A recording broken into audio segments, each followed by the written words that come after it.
According to prosecutors, women were not allowed to leave. Everyone was leaning in and focusing and watching this video. Literally, you can hear a pin drop in that court. You heard about oral sex, you heard about missionary style, you heard about baby oil being put on people's body. So from the very start, the first witness, Sean Combs, looked at him with a devilish stare, and Cassie Ventura had a purple eye. Sean Combs tried to offer him money, to give him money to make this go away. What if the very messages a billionaire used to prove his innocence end up exposing how tightly he controlled the people who loved him? That's the riddle hanging over Sean Diddy Combs' courtroom showdown this week.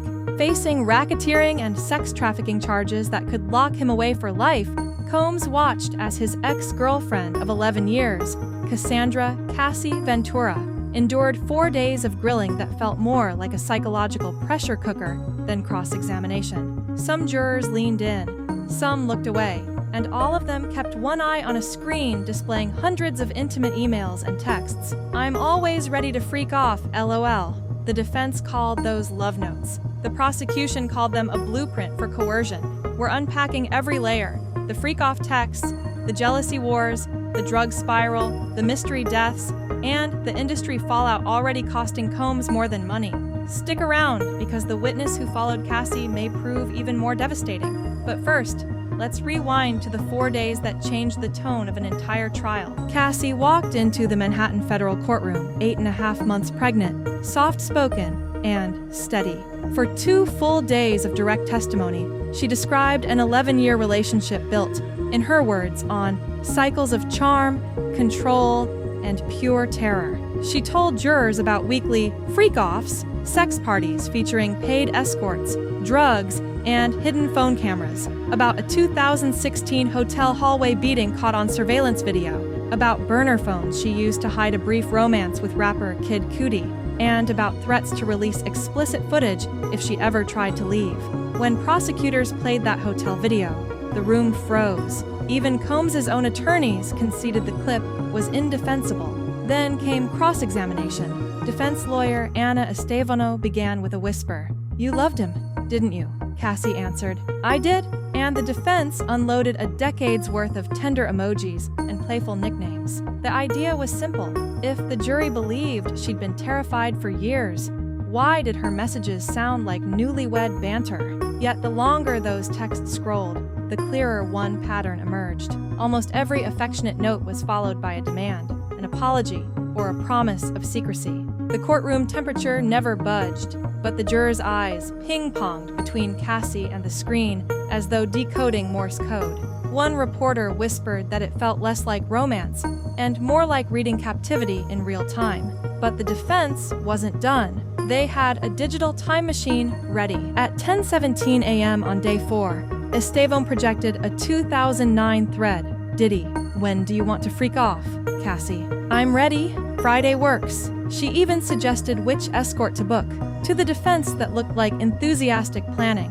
Over the next 2 hours, they marched through 2010 Valentine's emails. "Pop, Pop, I love you so much," and 2012 birthday notes. "I'm the luckiest woman alive."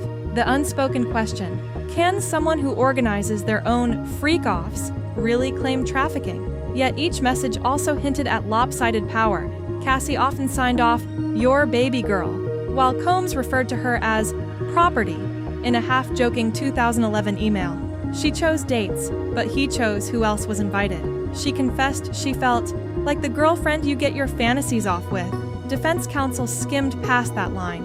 Prosecutors circled it in red. By lunchtime, Judge Arun Subramanian asked Estevon to streamline, noting jurors looked confused and a bit glazed. Reporters called the presentation messy, but it achieved one goal. It sprinkled reasonable doubt like confetti in the jury box. Still, behind every heart emoji lurked a jealous outburst that could turn violent in seconds. Cassie admitted she hated spending Christmas alone, while Combs lounged at Kim Porter's mansion with their kids. She envied model Gina Huyn and bristled when paparazzi caught Combs hand in hand with anyone who wasn't her. Defense lawyers painted her as the scorned girlfriend. Cassie replied, "I was scared, not jealous." Evidence backs at least part of her fear.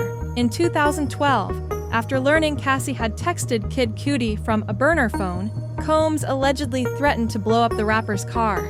2 months later, Cudi's Audi exploded in his New Jersey driveway.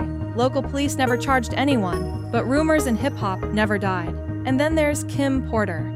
She died in 2018 of pneumonia, but an unpublished memoir excerpt leaked last year shows Porter allegedly texting friends, "He got me." Conspiracy blogs lit up, fans sniffed foul play, and prosecutors quietly subpoenaed Porter's private emails. Nothing concrete yet, but the shadow of that death hangs over every allegation of violent control.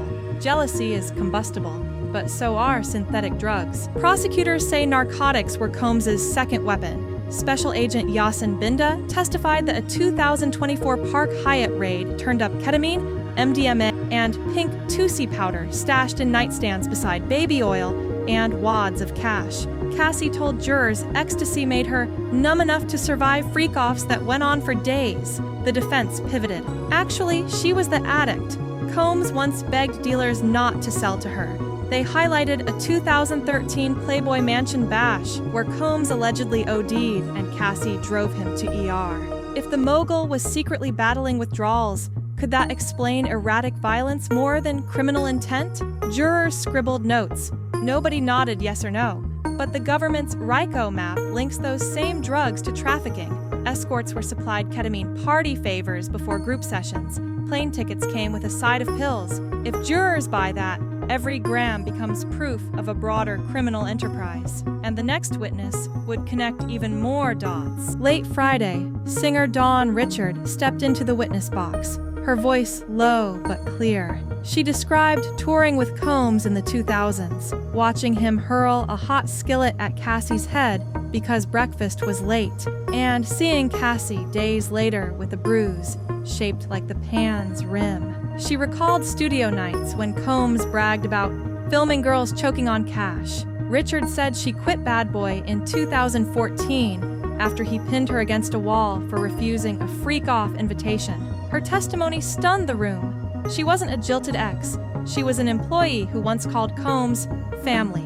For jurors, that widened the alleged conspiracy beyond romance and into the workplace. Richard also claimed she witnessed Combs dangle stylist Bonna Levine over a Miami balcony for stealing his stash. Prosecutors played a 2016 voicemail of Combs barking, "Nobody gets high on my dime but me." Defense lawyers objected.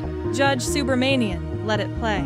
A few jurors' jaws tightened. Outside the courthouse, corporate America was already voting guilty with its wallets. Since the first civil lawsuit dropped in late 2023, at least 18 brands have ghosted Combs. Diageo yanked its Ciroc marketing deal, Adidas shelved a retro Sean John collab, and Revolt's board forced him to sell his entire stake last summer. Radio ads for classic Bad Boy hits fell 32% in Q4 2024, and Spotify streams dipped after this week's testimony. A Forbes analyst warned that Combs' net worth could sink below $200 million if the trial stretches past Labor Day. Industry chatter is that several former employees, dancers, videographers, even a private jet pilot, are in talks with prosecutors. One Homeland Security raid last fall reportedly seized ledger books tying escort payments to music video budgets. If the feds prove Bad Boy funds paid for travel tied to sex work, it's classic RICO. A retired DEA agent quoted by the Washington Post called the case Jeffrey Epstein Meets Murder, Inc., which explains why labels and liquor companies are fleeing. But prosecutors still have to land the legal punch, and their strategy is razor sharp. Racketeer-influenced cases live or die on patterns. The government doesn't need a confession. It needs 3 things: a criminal enterprise, at least 2 predicate crimes, and the defendant's management role. They already have alleged sex trafficking, drug distribution, and interstate transportation for prostitution. Cassie delivered insider narrative. Dawn Richard added corroboration. Upcoming witnesses Jane Doe No. 2 and former assistant Mia Campos are expected to detail payments, flight manifests, and hush money NDAs. Every new voice makes the enterprise feel less like a relationship gone wrong and more like company policy. The defense is banking on one word: consent. If they can persuade at least one juror that freak-offs were voluntary play between consenting adults on designer drugs, the trafficking count wobbles, and RICO soon follows. Hence the barrage of love texts, the jealousy framing, the addiction angle. defense's side knows winning outright acquittal is a long shot. Sowing confusion may be enough for a hung jury.